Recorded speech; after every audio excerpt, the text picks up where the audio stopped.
বেশিরভাগ সময় আমরা ছাগলের বিভিন্ন প্রকার রোগ হলে, বিশেষ করে গাভীন ছাগল এবং ছাগলের ছোট বাচ্চার কোনো প্রকার রোগ হলে বাজার থেকে অনেক সময় ওষুধ কিনে এনে খাওয়াতে পারি না, তাদের সাইড এফেক্ট হবে বলে এবং তাদের অনেক বড় ক্ষতি হয়ে যাবে সেই বলে।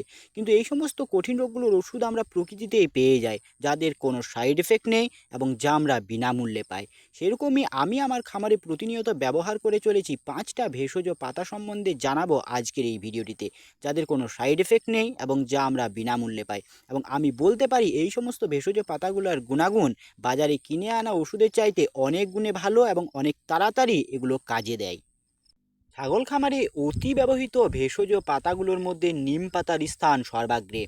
ছাগল খামারে কোন কোন সমস্যার জন্য বা ছাগলের কোন কোন সমস্যার জন্য নিম পাতা ব্যবহার করবেন সেটাই জানবেন এখন। প্রথমত, কৃমিনাশ করতে নিম পাতার স্থান সর্বাগ্রে। ছাগলের যে কোনো প্রকার বহিঃপরজীবী বা অন্তঃপরজীবী নাশ করতে নিম পাতার গুরুত্ব সর্বাধিক। ছাগলের যদি কৃমি হয় অথবা কৃমি নাও হয়, তাও যদি ছাগলকে সপ্তাহে একদিন নিম পাতা অথবা নিম পাতা থেতো করে তার রস খাওয়ানো যায়, তাহলে ছাগলের কৃমি সমস্যা একদমই থাকবে না। তাছাড়াও ছাগলের খুশকি বা এঁটুলি বা উকুনের সমস্যা যদি হয়, সেক্ষেত্রে নিম পাতা দিয়ে যদি স্নান করানো যায় অথবা নিম পাতা বেটে পড়ে তার রস জলে মিশিয়ে স্নান করানো যায়, তাহলেও ছাগলের খুশকি এবং উকুনের সমস্যা থেকে ছাগলকে মুক্তি রাখতে পারবেন। এবার তো গ্রীষ্মকাল আসছে, এই গ্রীষ্মকালে মাসে একদিন ছাগলকে স্নান করানো গুরুত্বপূর্ণ।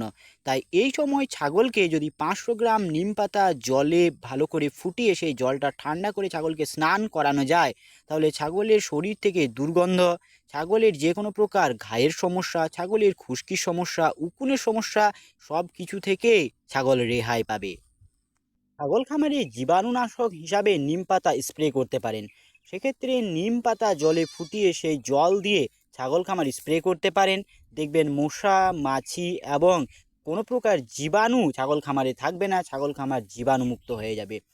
ছাগলের রক্ত পরিষ্কার রাখতে ছাগলকে নিম পাতা খাওয়ান। এতে ছাগলের ঘা বা চামড়ার কোনো প্রকার সমস্যা একেবারে হবে না। ছাগলের দুধের ওলানে বা ছাগলের শরীরে যে কোনো জায়গায় যদি ক্ষত হয়, তাহলে সেখানে নিম পাতা বেটে সেই নিম পাতা দিয়ে ধোয়াতে পারেন অথবা নিম পাতা গরম জলে ফুটিয়ে সেই জলটা দিয়ে সেই স্থানটা ধোয়াতে পারেন, তা জীবাণুনাশক হিসাবে কাজ করবে। এবার জানবো ছাগল খামারে তুলসী পাতা কোন কোন কঠিন রোগের ক্ষেত্রে ব্যবহার করবেন। তুলসী পাতা ছাগলের হজম শক্তি বাড়াতে সাহায্য করে, এছাড়া সর্দি কাশির মতো সমস্যা দূর করতে তুলসী পাতা এক অব্যর্থ ওষুধ। ছাগলের ছোট বাচ্চা 1 থেকে 1 মাস বয়সী ছাগলের ছোট বাচ্চার অনেক সময় দেখা যায় তাদের নাক দিয়ে জল পড়ে, সর্দি ঝরে নিঃশ্বাস নিতে কষ্ট হয়, বুকের ভেতরটা সাঁই সাঁই করে। এরকম হলে দুটো তুলসী পাতা বেটে তার মধ্যে অল্প একটু মধু মিশিয়ে ছাগলের জিভের মধ্যে যদি ছাগলকে চেটে চেটে খাওয়ানো যায় ছাগলের ছোট বাচ্চাটিকে, তাহলে দেখবেন ছাগলের ছোট বাচ্চাটি 3 দিনের মধ্যে সর্দির থেকে উপশম পাবে। এবং বড় ছাগলকেও সর্দির ক্ষেত্রে এভাবে আপনি ব্যবহার করতে পারেন। এছাড়াও তুলসী পাতা ছাগলের যদি কাশি হয়, সেক্ষেত্রেও তুলসী পাতা ছাগলের কাশির জন্য মধুর সাথে মিশিয়ে খাওয়াতে পারেন, তাতেও অনেক ভালো রেজাল্ট পাবেন। অনেক সময় ছাগলের খাবারের প্রতি একটা অনীহা ভাব দেখা যায়, ছাগলের রুচি কমে যায়। এই সময় যদি ছাগলকে তুলসী পাতার রস প্রতিদিন সকালবেলায় 3 ml করে খাওয়ান, তাহলে দেখবেন কিছুদিনের মধ্যে ছাগলটির রুচি অনেক গুণ বেড়ে যায়। আমি আমার খামারে তুলসী পাতার রস ছাগলকে খাওয়াই ছাগলের রুচি বাড়ানোর জন্য। ছাগলের সর্দি কাশি জনিত সমস্যার আর একটা অব্যর্থ ভেষজ পাতা হচ্ছে বাসক পাতা।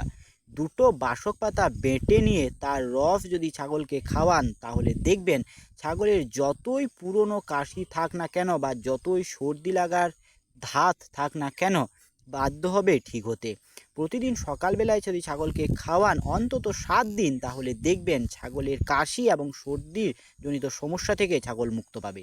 এবার জানবো ছাগল খামারে ভেষজ পাতার মধ্যে পেয়ারা পাতার উপকারিতা। আমরা হয়তো জানিই না যে পেয়ারা পাতার মধ্যে কোন কোন উপকারী গুণগুলো রয়েছে, যা আমাদের কাছে অনেক রয়েছে পেয়ারা গাছ, কিন্তু আমরা ছাগলকে খাওয়াই না। ছাগলের যে কোনো প্রকার হজমজনিত সমস্যা বা পেট ফুলে যাওয়া, পেট ফেঁপে যাওয়া ইত্যাদি সমস্যা হলে ছাগলকে যদি তৎক্ষণাৎ পেয়ারা পাতা খাওয়ানো যায়, তাহলে অনেকটা উপকার পাওয়া যায়। এছাড়াও ছাগলের যদি পাতলা পায়খানা হয়, তাহলে কচি যে পেয়ারা পাতাগুলো আছে সেগুলো থেঁতো করে অথবা বেটে নিয়ে তার রস যদি ছাগলকে খাওয়ান, তাহলে দেখবেন ছাগলের পাতলা পায়খানার সমস্যা অনেকটাই দূরে চলে গেছে। এছাড়াও ছাগলের বাচ্চা হওয়ার পর যদি অনেকটা সময় পেরিয়ে যায়, গর্ভফুল না পড়ে, সেক্ষেত্রে 500 গ্রাম পরিমাণ পেয়ারা পাতা যদি ছাগলকে খাওয়ান, তাহলে দেখবেন যে ছাগলের কিছুক্ষণের মধ্যেই গর্ভফুল পড়ে যাবে। এছাড়াও ছাগলের শরীরে যদি কোনো জায়গায় ব্যথার সৃষ্টি হয়, সেক্ষেত্রেও ছাগলকে পেয়ারা পাতা খাওয়ালে ছাগলের অনেক উপকার হয়। ছাগলের মুখের রুচি বাড়াতেও পেয়ারা পাতা অনেক গুরুত্বপূর্ণ একটা উপাদান। ছাগলকে পেয়ারা পাতা খাওয়ালে ডায়রিয়া এবং পাতলা পায়খানা দ্রুত নিয়ন্ত্রণে সাহায্য করে। এছাড়া ছাগলকে যদি পেয়ারা পাতা অল্প পরিমাণে খাওয়ানো যায়, তাহলে দুধের উৎপাদনও অনেক গুণে বেড়ে যায়। এবার পঞ্চম এবং সর্বশেষ যে ভেষজ পাতাটি সম্বন্ধে বলবো, যা আমাদের আশেপাশের জমিতে প্রচুর পরিমাণে পাওয়া যায়, যার আমরা ভেষজ গুণ সম্বন্ধে জানি না বলে খাওয়াই না, সেটা হচ্ছে কুলেখাড়া পাতা। এই কুলেখাড়া পাতা কিন্তু ভেষজ গুণে ভরপুর। এই কুলেখাড়া পাতা ছাগলের লিভারের সমস্যাজনিত বা অ্যানিমিয়া বা রক্তাল্পতার জন্য বহুল ব্যবহৃত। ছাগলের শরীরে যদি অনেক পরিমাণে ব্লিডিং হয়, সেক্ষেত্রে কুলেখাড়া পাতা যদি 7 দিন সকালবেলায় অল্প পরিমাণে থেতো করে ছাগলকে খাওয়ানো যায়। এছাড়াও ছাগলের যে কোনো প্রকার লিভারের সমস্যায়, যেমন ছাগলে খাচ্ছে কিন্তু পাতলা পায়খানা হচ্ছে খুব ঘন ঘন, হজম ঠিকঠাক হচ্ছে না, এই সকল সমস্যাগুলোর জন্য ছাগলের কুলেখাড়া পাতা বিশেষ উপকারী। এক্ষেত্রে ছাগলকে 2 থেকে 3টে কুলেখাড়া পাতা বেটে পড়ে তার রস যদি খাওয়ান, তাহলে ছাগলের লিভার অনেক পরিষ্কার হবে এবং ছাগলের হজম শক্তি অনেক গুণে বাড়বে। ছাগলের শরীরে যদি আয়রনের ঘাটতি হয়, ছাগলের চোখের ধারগুলো যদি ফ্যাকাশে হয়ে যায়, সেক্ষেত্রে কুলেখাড়া পাতা খাওয়ালে বিশেষ উপকার পাওয়া যায়। ছাগলের রক্তের পরিমাণ বাড়াতেও কুলেখাড়া পাতা বিশেষ উপকারী। আমাদের প্রকৃতির মাঝে এমন অনেক ভেষজ পাতা আছে, যা একটি ভিডিওতে বলা কখনোই সম্ভব নয়। প্রকৃতি আমাদের আগে থেকে সব কিছুই দিয়ে রেখেছে। যেমন রোগ দিয়েছে, তার ওষুধও প্রকৃতি দিয়ে রেখেছে, আমরা শুধু তার ব্যবহার জানি না। আজকের ভিডিওটি কেমন লাগলো তা অবশ্যই কমেন্ট বক্সে কমেন্ট করে জানাবেন। সাথে ছাগল পালন সম্বন্ধীয় নানান ধরনের গুরুত্বপূর্ণ বিষয় জানতে হলে চ্যানেলটি সাবস্ক্রাইব করে নেবেন। আজকের মতো ভিডিওটি এখানেই শেষ করছি। দেখা হচ্ছে একটা নতুন ভিডিওতে। ততক্ষণে ভালো থাকবেন, সুস্থ থাকবেন। জয় কৃষাণ।